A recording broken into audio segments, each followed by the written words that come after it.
Hey there guys, this is Hotform here, and today we're just going to be watching some 2 versus 2s that I did on my Feral Druid, and I'm going to be playing with a Subtlety Rogue for some of these games and a Holy Paladin for one game at the end.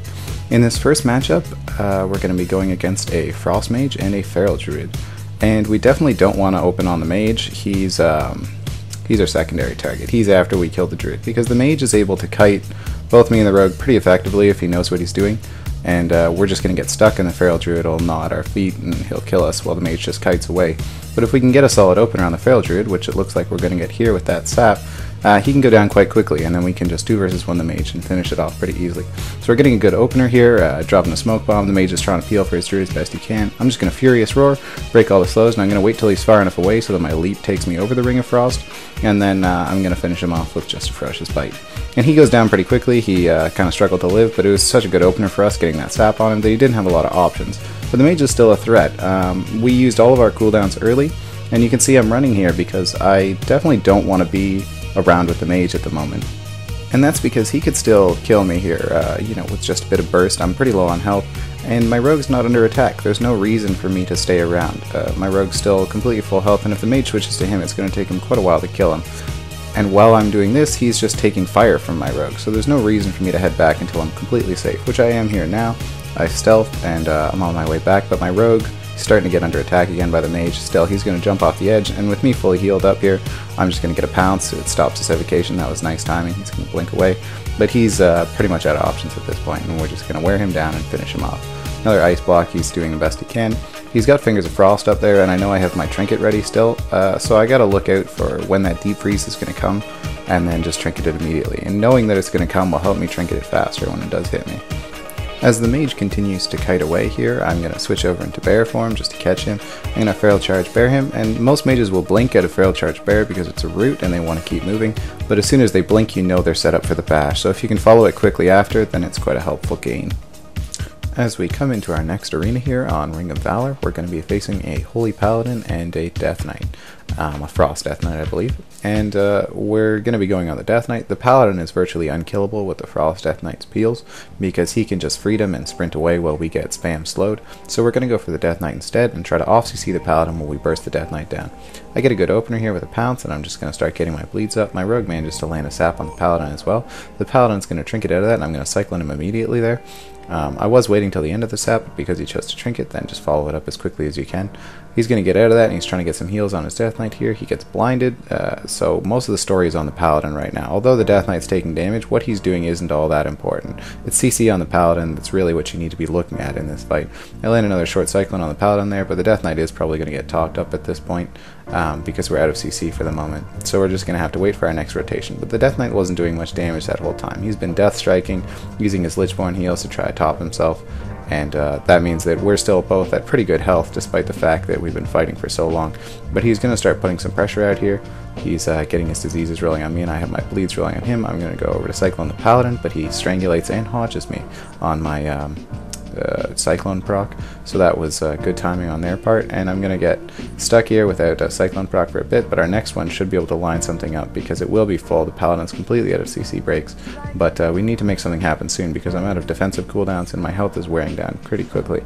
So he drops another smoke bomb there. This is our kill attempt. I'm going to Cyclone the Paladin, switch to Bear, just try to get some health back, and I'm going to go over to try to follow that Cyclone up with a bash on the Paladin, and I do manage to land it despite the death grip, and we're just going to finish the Death Knight off with some damage.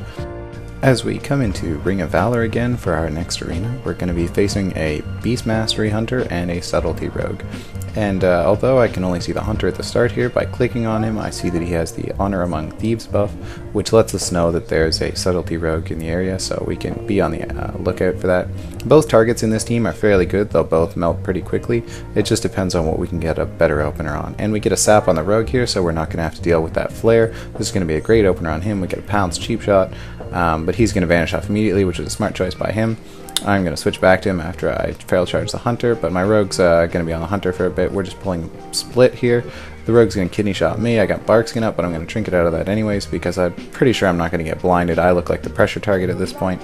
The hunter's been targeting me the entire time, so I know that I'm the one that's under attack more than not. I get predatory swiftness there. Finally, I've landed a combo point finisher on the rogue, and I toss my cyclone into the hunter.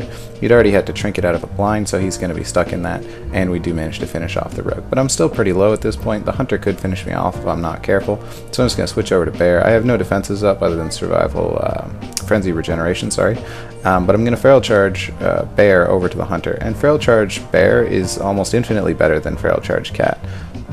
Especially when you need the utility. The 4-second root, coupled with the fact that it has a shorter cooldown than feral charge cat, a significantly shorter cooldown I'll add, means that for utility purposes and movement, it's far superior. As we come into our final arena here on Negrand, I'm going to be playing with a Holy Paladin in this game, and we are facing a Subtlety Rogue and an Affliction Warlock. They're getting a sap on my Paladin there, or they're sapping him just back and forth, just trying to find me, and they do get a sap on me in the end, so this is going to be a great start for them. The Warlock's lining up his dots on the Paladin, getting all his damage going. I'm going to be going for the Rogue. I should have Fairy Fire up on him already at this point, but I let that go lax for this arena, and we'll see that come into play later. I'm putting Nature's Grasp up just because I know the rogue's on me. He's got his defensives up too, combat readiness and evasion, so there's not a lot of damage I can do to him at this point. It's more just a focus on staying alive. I have Survival Instincts up right now because I'm stuck in Smoke Bomb, and I'm just trying to get some damage rolling on the rogue. Hopefully get some combo points off so I can finally get a Predatory Swiftness proc, as I do there, and get a Cyclone on the Warlock, and at least stop some of their pressure. Although the Warlock trinkets out of that, so he's going to keep their pressure rolling for the time being, and I am taking a lot of damage here. With all of my defensive cooldowns down, this kidney shot is certainly starting to hurt. I'm going to switch into Bear and pop Frenzied Regeneration because I don't want to die. Now that I've received some heals and my health's looking a little better, I'm going to feral charge over to the rogue, just try to hold him in place there, but he is going to escape from that, and he's playing pretty smart. He knows he's the focus target at this point, so he's just going to vanish off here and do his best to heal up from recoup and let his cooldowns come back up a little bit before he decides to re-engage, because the Warlock's not under any pressure, so it's going to be difficult for me to start on the Warlock at this point. I'm looking for the rogue. I don't know where he's gone. I have this stealth detector, and I'm just kind of jumping around foolishly because he manages to disappear, and he was just hiding behind that pole in the end. But he's back on me, and now he's back to full health, so I realized, alright, that's not really working going on the rogue. I'm going to switch to the Warlock at this point. Hopefully it's not too late for me to pull this out, because they are out of cooldowns as well as we are. I have Barkskin up here in this Cheap Shot Smoke Bomb, but my health's getting dangerously low. I'm going to feral charge, Skull Bash the Warlock, and I get a clutch bop from my Holy Paladin there, which is going to keep me alive. I'm just going to cancel that in the end because I see they've switched off me, and I've got a few heals going out, but my Paladin's at a bubble, so their pressure on him isn't going to go unnoticed. The rogue's still dancing around. I should be putting Fairy Fire up on him out of this Cyclone that I just landed, because he is going to have the opportunity to re-stealth as I'm on the Warlock here and just trying to CC him.